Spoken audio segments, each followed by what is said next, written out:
მოგესალმებით, ტელეკომპანია ბორჯომის ეთერშია გადაცემა კვირის ქრონიკა. მე ნინო ჯიქურაშვილი ვარ. მიმდინარე კვირის განმავლობაში განვითარებულ მნიშვნელოვან მოვლენებს დღეს გადაცემაში შევაჯამებთ. ერეკლეს ქუჩაზე, სადაც გასულ კვირას ასფალტი წვიმაში დაიგო, სამუშაოები ამჯერად აქტიურად მიმდინარეობს. ქუჩაზე 6 სანტიმეტრიანი ასფალტის საფარი იგება. მოწესრიგდება ფეხით სავალი ნაწილი, ჩიხები და სანიაღვრეები. ამის შემდეგ კომპანია ჰედებ ჯორჯიამ გზის რეაბილიტაცია კოსტავას ქუჩაზე უნდა გააგრძელოს. ამ მონაკვეთში გეგმაში გვაქვს დღეს დავასრულოთ ერეკლის ქუჩაზე. არა, ეს ერთი ფენა გვაქვს 6 სანტიმეტრიანი და მაგას ვაგებთ და ერეკლის ქუჩის ბოლომდე ვაპირებთ გასვლას. თუნდაც ღამეც რომ მოგვიწევს მუშაობა, ღამეც ვიმუშავებთ. ერეკლეს ქუჩაზე გზის სარეაბილიტაციო სამუშაოებს შეპესე ჰედებ ჯორჯია ასრულებს. შეგახსენებთ, ამავე ქუჩის ერთ-ერთ მონაკვეთზე გასულ კვირას ასფალტი წვიმასა და წყლით სავსე გუბეებში დაიგო. დაგებული ასფალტის აფრეზვა მეორე დღესვე მოხდა. ამით კომპანიამ დაახლოებით 12-15,000 ლარი იზარალა. წვიმაში ასფალტის დაგება არ მომხდარა, მოგეხსენებათ, უცბად მოიღრუბლა და უცბად მოვარდა წყალი. ანუ ჩვენ თადარიგი ქონდა დაცული მაინც წვიმისგან, ატმოსფერული ნალექებისგან, მაგრამ უეცრად მოხდა ატმოსფერული ნალექების მოსვლა, რომელიც მაშინვე გაჩერდა სამუშაოები. ეს მოტანილი ასფალტა-ბეტონის საფარი გაგვიფუჭდა 40-45 ტონა ჩვენ, იმიტომ რომ უკან გავაბრუნეთ, მოსული მანქანები ჩვენ გავაბრუნეთ უკან და აქ ერეკლეს ქუჩაზე რაც ქონდა დაგებული, ჩვენ მეორე დღეს დილით ეს დაგებული საფარი ავყარეთ ისე. ზოგზოგებს როგორნიათ, რომ აი ცუდად კეთდება, არ კეთდება სათანადოდ და ჯეროვნად. ყველა პროექტში აბსოლუტურად ჩადებულია სამხარაული ან აკრედიტირებული ექსპერტის დასკვნა. ეს რას ნიშნავს? ჩვენ რო დავხუჭოთ სულ თვალები აბსოლუტურად და მიუშვათ თავის ნებაზე, ხო? პოლის ანაზღაურების დღეს დგება მომენტი, როდესაც უნდა წარმოადგინონ სამხარაულის ან აკრედიტირებულის დასკვნა. საკმაოდ რთული პროცესია. იცით ეს როგორი ექსპერტიზაა? იქ არ უშვებენ არაფერს აბსოლუტურად.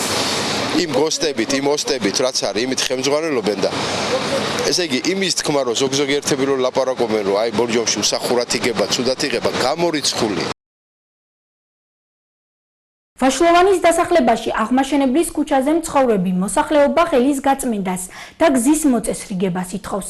როგორც ადგილობრივები ამბობენ, ყოველი წვიმის დროს ხელიდან გადმოსული წყალი ეზოებს და სამანქანო გზას ტბორავს, რის გამოც ქვებით დაფარულ გზაზე გადაადგილება უჭირთ. ჩვენ ვითხოვთ ჩვენი თავრობიდან წყალს მიცემ კალაპოტი. ჩვენ არ შეგვიძლია, არც ერთ ოჯახს არ შეგვიძლია ამ წყლის კალაპოტის მიცემა. როგორ გავაკეთებთ, რა სახსრებითა? ეს 2 წელიწადია ძალიან გაუსაძლის მდგომარეობა გვაქვს. ზოგ სახში უვარდება ეგ რომ დატბორილია სახლები, დაიტბორა ხედაუბანის უიტბორება. არაფერია. თავრობას მე მგონი 5 ჯერ დავწერეთ, განცხადება გვაქვს შეტანილი, მაგრამ არა რეაგირება არ არის ჯერჯერობით. ჩემი ინფორმაციით ამ საკითხთან დაკავშირებით წერილი არ ყოფილა არ შემოსულა, კარგი იქნება მოსახლეობა კოლექტიური განცხადება სულ დაწერს და შემოვა და განვიხილოთ აუცილებლად და მაქსიმალურად ვეცდებით, რომ მოსახლეობას ეს პრობლემა დროულად მოუგვაროთ. ეტაპობრივად უნდა გაკეთდეს ტენდერი, უნდა გამოცხადდეს შესაბამისად, უნდა გაკეთდეს გზა და პროექტეს და უფრო მარტივშეძლებელია, რომ სანიაღვრე კოლექტორია თუ არხი თქვენასამთის გასუფთავდეს, იმიტომ რომ ეს უფრო უმოკლეს ვადაში გაკეთდება და რაც შეეხება გზის დაგებას, ანუ ეს ცოტა უფრო ხანგრძლივი პროცედურაა. აღნიშნულ ქუჩაზე მცხოვრებ მოსახლეობას კიდევ ერთი პრობლემა აქვს. ადგილობრივები ბავშვებისთვის გასართობი მოედნის მოწყობას ითხოვენ.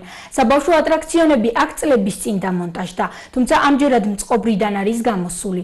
ამასთან ერთად მოსახლეობა ცენტრალურ გზაზე მოსაცდელის დამონტაჟებასაც ითხოვს. ძალიან კარგი იქნება ბავშვების ერთსასწრაფოს თუ გავიკეთოთ. აი, აგერად შეიძლება იქაც არის ადგილი, ყველგან არის. გამოყვას ბავშვები და ვერსად ვერ თამაშობენ საწოდავ დღეშიანი. ხეებზე დავხტევართ, არა გვაქვს სასწრაფო და საკატაოები. ყველაფერი ძველია და არა ყველაფერი ტყდება. რასაც უნდა დავუჯდეთ. გარდა ამისა, მოსახლეობა გზაზე მოსაცდელის დამონტაჟებასაც ითხოვს. კარგი იქნება ისევ განცხადებით მოგმართონ და ჩვენ დავაყენებთ ჩვენ მდგომლობას ცენტრალურ მაგისტრალზე არის ხო საუბარი საავტომობილო გზების დეპარტამენტთან და შესაძლებელია რომ ეს პრობლემაც მალევე მოგვარდეს. და სასრიალოსაც შეეხება ამაზეც კარგი იქნება რომ წერილობ იმიტომ რომ ჩვენ ყოველ ჯერზე გვჭირდება რაღაც საფუძველი იმისა მოსახლეობიდან კი ჩვენებით ვაკეთებთ ბევრ რაღაცას მაგრამ ყველაფერს სამწუხაროდ ვერ ხედავთ. მოსახლეობამ უფრო იცის რა ჭირდება და კარგი იქნება ყველაფერს განცხადება რომ დაიწეროს იმიტომ რომ ჩვენც რაღაც საფუძველი გვექნება თუნდაც ტენდერის გამოცხადების თუ რაღაც თანხა რო იხარჯება რატო იხარჯება. კოსტავოს მოედანზე ერთი თვის წინ დაზიანებული ფეხით სავალი ნაწილის აღდგენას ბორჯომის მუნიციპალიტეტი მოსახლეობას უახლოეს მომავალში პირდება. გამგეობაში განაცხადეს, რომ ფეხით სავალი ნაწილის აღდგენის სამუშაოებს ინდივიდუალური მეწარმე ვასილ მჭედლიძე 10 დღის ვადაში შეასრულებს. აღნიშნულ ადგილზე წარმოქმნილი ორმო ადგილობრივებს საფრთხეს უქმნის. მაღალმთიანი დასახლების ნუსხას 99 სოფელი დაემატება.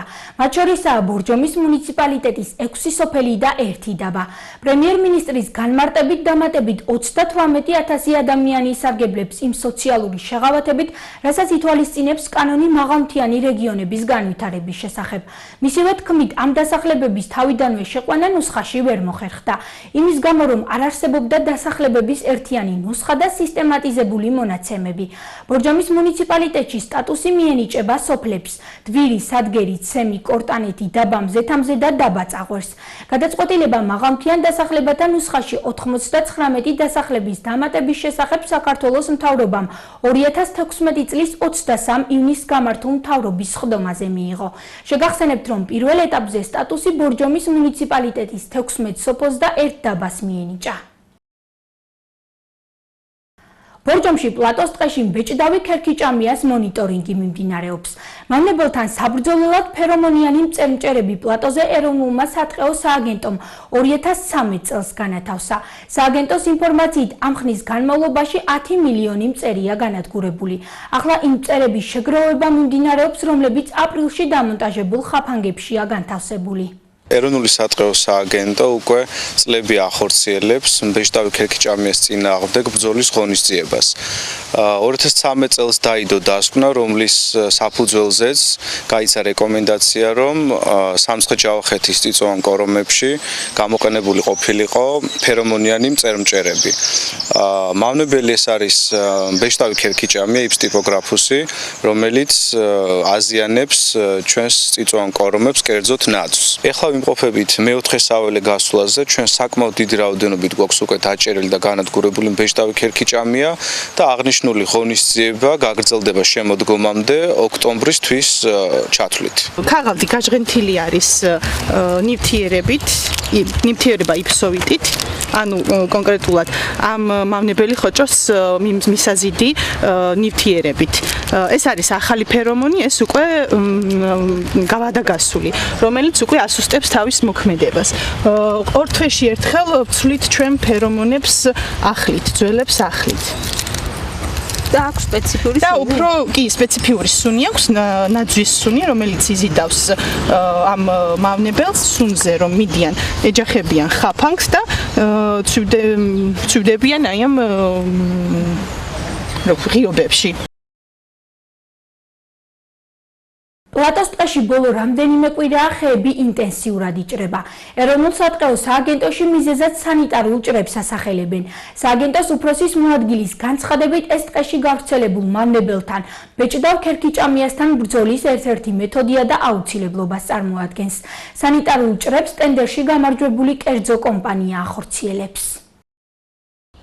ამ ეტაპზე მონიშნულია მეტყევების მიერ და მოჭრას ექვემდებარება დაახლოებით 3500 კუბომეტრი. ეს გახლავთ ბორჯომ-ბაკურიანის სატყეობნის თეთრკისფრთლიანი ტერიტორია, მათ შორის რა თქმა უნდა პლატოს ტერიტორიაც შედის. უნდა აღინიშნოს, რომ ხელშეკრულების პირობებში, რომელიც სააგენტოს აქვს გაფორმებული კერძო კომპანიას და საკმაოდ მკაცრად არის ის წესები და გაწერილი, რომელიც უნდა დაცულ იქნა სანიტარული ჭრის შემთხვევაში, იგულისხმება გაქერქვა, ქერქის გაუნებელყოფა, დაწვა, ამ შემთხვევაში უსაფრთხოების წესების დაცვით და ნარჩენებისაგან განთავისუფლება. ხოლო რაც შეეხება თვითონ დამზადებულ მერქნას, ის აწყობდება თვითონ კვარტლის ტერიტორიაზე, გადმოეცემა სააგენტოს, ხოლო სააგენტო მის გასხვისებას ღია აუქციონის წესით, კანონმდებლობით, როგორც არის ამ შემთხვევებისთვის დადგენილი, ასე განახორციელებს. ბორჯომში 9 აპრილის ქუჩაზე მცხოვრები ნინა კლიმნიკი დაზიანებული სახურავის რეაბილიტაციას ითხოვს. პედაგოგი, რომელიც წლების განმავლობაში სკოლაში მუშაობდა, აცხადებს, რომ მის სახლშიც ისევე წვიმს, როგორც გარეთ. მასთან ერთად ადგილობრივ ხელისუფლებას დახმარებას თხოვს მეზობლად მცხოვრები ქუმარიტაშვილების ოჯახიც. მათი განცხადებით, საცხოვრებელი სახლის სახურავი განსაკუთრებით ბოლო პერიოდში მოსულმა სტიქიამ დააზიანა. ცოტა ადამიანურ ხურაზღებას რომ ეს წყალი მაინც რომ მთელი ღამე არ მეძინა რომ შემოდიოდა წყალი ნერვებზეც მოქმედებდა თან მსხვერი მე არაფერი არ მინდა წინარ შემოვიდა სახში ყველა ადგილას ჩამოდის წყალი, გაუსაძლისი მდგომარეობა, შევწუხდით, იმდენად შევწუხდით მეზობლები, რომ აი მიმართეთ ტელევიზიას, იმიტომ რომ გაუსაძლისი მდგომარეობა, კიდევაც უთხარი, ეხლა რომ ამას არ ეშველოს რამე და რეაგირება რო არ მოყვეს, ზამთარში საერთოდ გაუსაძლისი იქნება აქ ცხოვრება. ძალიან დიდი თხოვნით მიმართავ რაიონის ხელმძღვანელობასაც, თუ საშუალება ამ საცოდავ ქალბატონს, რომელიც ობოლშვილი შვილს დის და უმუშევარი ბიჭი ყავს. ლოგინათ არის ჩავარდნილი და ძალიან გაჭირვებული მდგომარეობა აქვს და ჩემ ოჯახსაც აი სახურავით რო დაგვეხმარონ. აღნიშნული პრობლემის შესახებ სამწუხაროდ დღეს შევიტყვეთ. სიტუაციას მაქსიმალურად შევისწავლით. შევეცდებით, რომ ამ ქალბატონს კანონმდებლობის შესაბამისად ყველა პირობა შევქმნათ, რომ ამ გაუსაცილ პირობებში არ ცხოვრობდეს. ძალიან კარგი იქნება თუ წერილობითაც მოგმართავს, რომ შესაბამის სამსახური გავიდეს, სიტუაცია შეისწავლოს და მაქსიმალურად კიდევ ერთხელ ვეცდებით, რომ დავეხმაროთ. ბორჯომის საკრებულოს დეპუტატმა გიორგი გიუაშვილმა საკრებულოს სხდომაზე ამავე საკრებულოს წევრისთვის ბიუჯეტიდან დაფინანსების საკითხი გააპროტესტა. ერთ-ერთ კლინიკაში დეპუტატის სამედიცინო მომსახურებისთვის ბიუჯეტიდან 517 ლარი გამოიყო. გიუაშვილი ბიუჯეტიდან თანხების არამიზნობრივ ხარჯვაზე საუბრობს. საკითხის განხილვა სხდომაზე ხმაური მოჰყვა.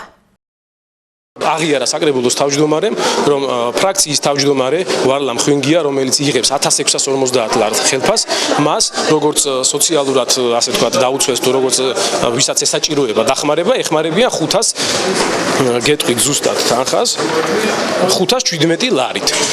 შეაფასოს საზოგადოებამ მიუხედავად მაღალი ხელფასისა, საკრებულოს წევრები თანამდებობის პირები იღებენ ისე დაფინანსებას სახელმწიფოსგან ამ ოპერაციის თანხით. ეს არის ზუსტად ის ადმინისტრაციული რესურსის გამოყენება. კომისიაზე იყო მსჯელობა, მე იყო კომისიამ დადგენილება, ეხლა არის სულ მდგომარეობაში, ესე რომ ვთქვათ, ძიმე მდგომარეობაში.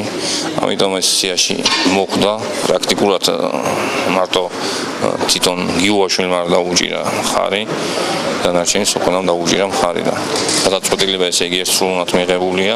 უკმაყოფილო ჩვენ კომისიით და ჩვენი მუშაობით არავინ არ არის, რომ მაქსიმალურად ვცდილობთ, რომ მივცეთ ხალხის დახმარება, რაც ამ ხალხს ეკუთვნით. ვარლამ ხვინგიასთან ერთად, რომელიც საკრებულოს სხდომას არ ესწრებოდა, დეპუტატებმა კიდევ 128 მოქალაქის სამედიცინო დაფინანსებას მხარი ერთხმად დაუჭირეს. წინასაარჩევნოდ ბორჯომში პლაკატებისა და სააგიტაციო მასალის გასაკრავად ადგილები შეირჩა. გადაწყვეტილება მუნიციპალიტეტის საკრებულომ მიიღო. პლაკატების გაკვრა ტრანსპორტზე, ასევე მოსაცდელებისა და განათების ბოძებზეა დაშვებული. აკრძალულია თქვათ სახელმწიფოს დაქვემდებარების ქვეშ მყოფი შენობებზე, როგორც არის პოლიცია, პროკურატურა, თვითონ მუნიციპალიტეტის შენობა და ასე შემდეგ საკულტო მნიშვნელობის ძეგლებზე გაკვრა აკრძალულია, დაშვებულია უпроსტად ჩვენ დაუშვით იმ ადგილებზე, სადაც შეიძლება გააკრათ, ესენი არიან ძირითადად გაჩერებები, გარი განათების ბოძები და აქვე მინდა მოუწოდო პოლიტიკურ პარტიას, რომლებიც შემდეგ გააკრავენ ამ ადგილებზე თავის აგიტაციო მასალას, აიღონ ვალდებულება, რომ თვითონ მოხსნან. ცესკოს საინფორმაციო კამპანიის ფარგლებში მომზადებული ყველა ვიდეორგოლი ჟესტურ ენაზე ითარგმნება, ხოლო თითოეულ საუბნო საარჩევნო კომისიაში კენჭისყრის დღის პროცედურების აღმწერი პოსტერები განთავსდება. განაცხადა თამარ ჟვანიამ საქართველოს ყრუთა კავშირის წარმომადგენლებთან შეხვედრის შემდეგ. მისი განცხადებით, ცესკო განსაკუთრებული საჭიროების მქონე სამიზნე ჯგუფებთან შეხვედრებს სისტემატურად მართავს და მიზანი თანაბრად ხელმისაწვდომი საარჩევნო გარემოს უზრუნველყოფაა. საარჩევნო გარემო შეზღუდული შესაძლებლობის მქონე პირებმა შეაფასეს. ყველა ვიდეო მასალა, რაც კი არის მიწოდებული არჩევნთან დაკავშირებით, იქნება ჟესტური ენაზე მიწოდებული სხვადასხვა ტელევიზიების მეშვეობით, ასევე ჩვენს ბრიფინგებსაც კი უკვე დავიწყეთ ჟესტურ ენაზე ამ ინფორმაციის მიწოდება, იქნება ვიზუალური პოსტერი ხელმისაწვდომი თითოეულ საარჩევნო უბანზე მისთვის, რომ ამ ტიპის ამომრჩევლება შეძლონ ვიზუალურად ინფორმაციის მიღება საარჩევნო პროცედურების შესახებ და ჩვენ ყველანაირად ხელს შეუწყობს მათ აქტიურ მონაწილეობას არჩევნებზე. წლების განმავლობაში არჩევანს ვაკეთებდით მეზობლის ან ნათესავის პოზიციების გათვალისწინებით, რადგან არ ჰქონდა სრულყოფილი ინფორმაციის მიღების საშუალება. სურდოთარგმანის საშუალებით კი საკუთარი პოზიციის ჩამოყალიბებას დამოუკიდებლად შევძლებთ. იუსტიციის სახლის ბორჯომის ფილიალის მენეჯერად ზურაბ ჩინჩალაძე დაინიშნა. მისი ამ თანამდებობაზე შერჩევა კონკურსის საფუძველზე მოხდა. ახლად დანიშნულ ხელმძღვანელს აქამდე მუშაობის 4 წლიანი გამოცდილება აქვს. იგი ბორჯომში როგორც სახელმწიფო, ასევე კერძო სექტორში მუშაობდა. პირველ რიგში მინდა რომ ყველა ბორჯომონის მიულოს ესეთი თანამედროვე იუსტიციის სახლის შენობა, სადაც ყველა ბორჯომში ჩამოსულ ყველა სტუმარს მიეცემა საშუალება ისარგებლოს 300-ზე მეტი სახელმწიფო სერვისით ერთ სივრცეში, ეფექტურად, მარტივად და კომფორტულად. მუშაობდი სამოქალაქო რეესტრში, რაც შეეხება წინამორბედი სამუშაო გახლავთ საბანკო სექტორი, სადაც 3 წლის განმავლობაში მუშაობდი და შესაბამისად საბანკო სექტორში ყველაზე დიდი მნიშვნელობა ენიჭება მომსახურეობას, ასე რომ ჩვენთვის უცხო არ არის მომსახურეობის სფერო და აქამდე შეძენილი უნარჩვევები შევძლებ ამ შემთხვევაში ყველა ბორჯომელს გაუწიო ეფექტური მომსახურება იუსტიციის სახში. ბორჯომის ცენტრალურ ისტორიულ პარკს ისევ ახალი დირექტორი ჰყავს. 8 თვიანი მუშაობის შემდეგ ლევან ცინცქალაძემ დაკავებული თანამდებობა დატოვა ისე, რომ ფაქტიურად ზაფხულის სეზონზე მუშაობა ვერ მოასწრო. სამაგიეროდ ახლად დაწყებულ სეზონზე იწყებს მუშაობას ახლად დანიშნული ხელმძღვანელი. დაინიშნა ვლადიმერ გელაშვილი, რომელიც არის პროფესიით ექიმი, საკმაოდ ცნობილი პიროვნება ბორჯომში და ჩვენ მიგვაჩნია, რომ მისი გამოცდილება და მენეჯერული თვისებები გამოადგება პარკს. კრიტერიუმები და კონკურსის გამოცხადებას დრო როგორც აღნიშნე არ ჰქონდა. ადამიანი მუშაობდა ახალციხეში და დაკავებული თანამდებობა დატოვა და იყო თავისუფალი და ანუ მივიჩნიეთ სწორად რომ ამ თანამდებობას გაართმევს თავს და ვიმედოვნებთ რომ სეზონზე პრობლემები არ იქნება პარკში.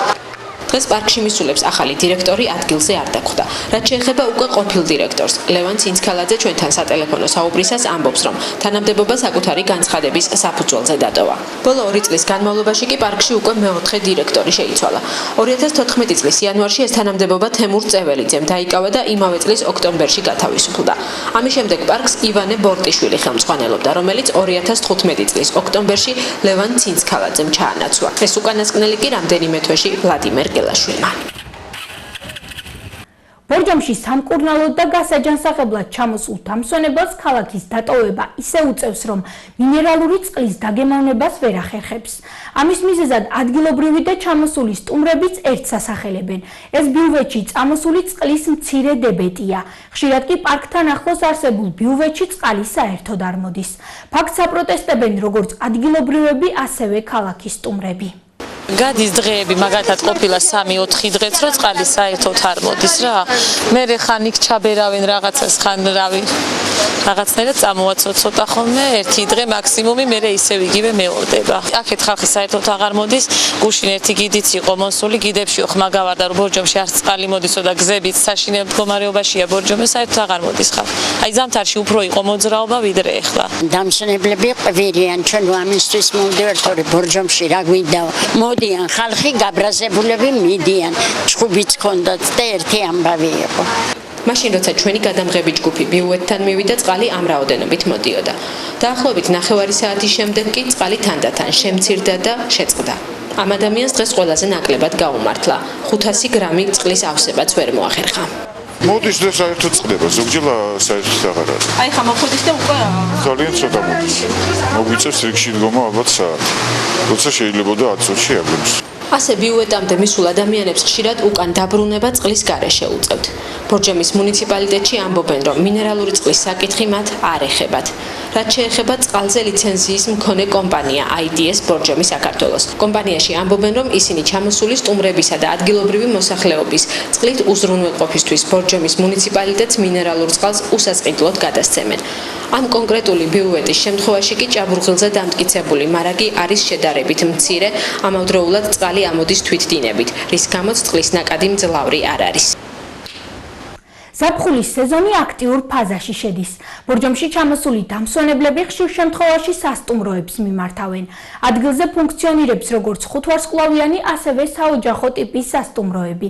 როგორია მათი ფასები და სერვისი, ნახეთ სიუჟეტში. ჩვენი სასტუმრო სთავაზობს სტუმრებს ოთახს განთავსებით, რომელიც შეადგენს $148 დღეს ჩათვლით, აგრეთვე ოთახს საუზმით, რომელიც $178 შეადგენს ორი ადამიანისთვის, აგრეთვე შეგვიძლია შევთავაზოთ სამჯერადი კვება, რომელიც შეადგენს დღეს ჩათვლით ორ ადამიანზე $254. გარდა ამისა, ოთახის ღირებულებაში უნდა გავითვალისწინოთ, რომ შედის ჩვენი საცურაო აუზი, ჩვენი გადასარევი ფიტნეს ზონა და ჩვენი თერმული ზონა, რომელშიც შედის 4 ტიპის საბანო. რაც შეეხება საოჯახო ოთახებს, მათი ფასი იწყება $242-დან ზევით, გააჩნია რამხელა ოჯახი არის, რამდენი ბავშვი ყავს და ასე შემდეგ. ორადგილიანი სტანდარტული ნომრის ღირებულება არის $80, ამ ფასში შედის სამჯერადი კვება, ბილიარდი და ბასეინი. კვება გვაქვს ანუ შვედური მაგიდან და სტუმრებს საშუალება აქვთ მიირთვან სხვადასხვა კერძები. საოჯახო ტიპის ნომრებიც გვაქვს, ბავშვებისთვის 6 წლამდე არის უფასო, 6-დან 12-მდე იხდიან ღირებულების ნახევარს, 12-დან უკვე ზევით სრულ ფასს. რა არის საოჯახო ნომრები?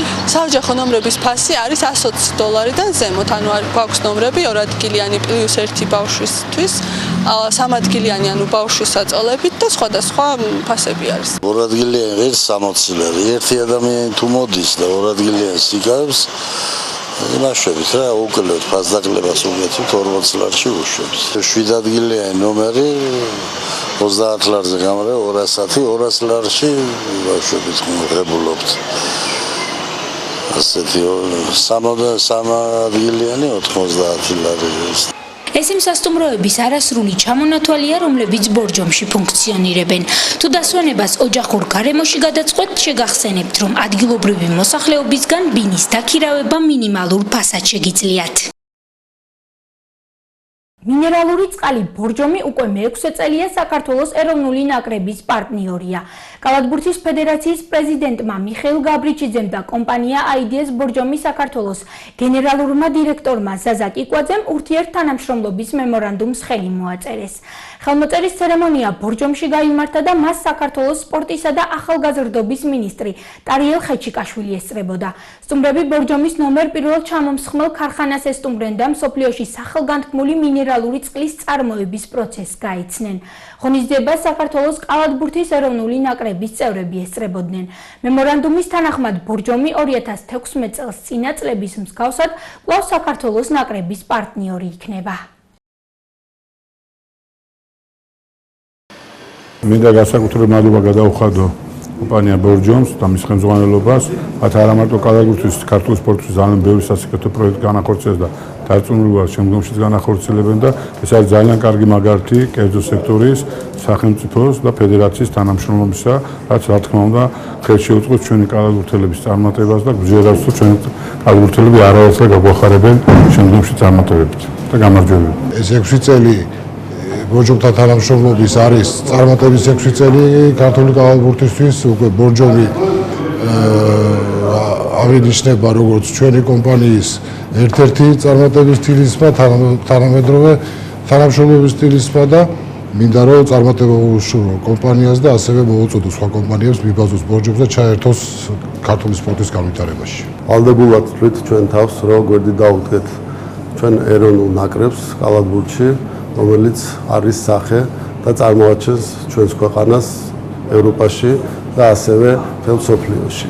მე მინდა ვისარგებლო შემთხვევით და წარმატებები უსურვო ჩვენ ბიჭებს ევროპის ჩემპიონატის შესაძლო ტურში და იმედი ვიქონიოთ, რომ მომავალ წელს ყველა ჩვენთაგანი უგელშემატკივრებთ მათ ევროპის ჩემპიონატის დასკვნით ეტაპზე. თენგიზ ამირეჯიბის სახელობის ახალგაზრდა მუსიკოსთა ეროვნული კონკურსი ბორჯომში დასრულდა. ფესტივალზე გამოვლიდნენ და დაჯილდოვდნენ გამარჯვებულები. ფესტივალი გალა კონცერტით დაიხურა, სადაც მონაწილეობა სხვა სტუმრებთან ერთად კონკურსის გამარჯვებულებმაც მიიღეს. ძალიან მახარებს ის ფაქტი, რომ შარშანდელი კონკურსის მერე, რომელიც პირველი იყო, ძალიან გაიზარდა ინტერესი კონკურსის მიმართ.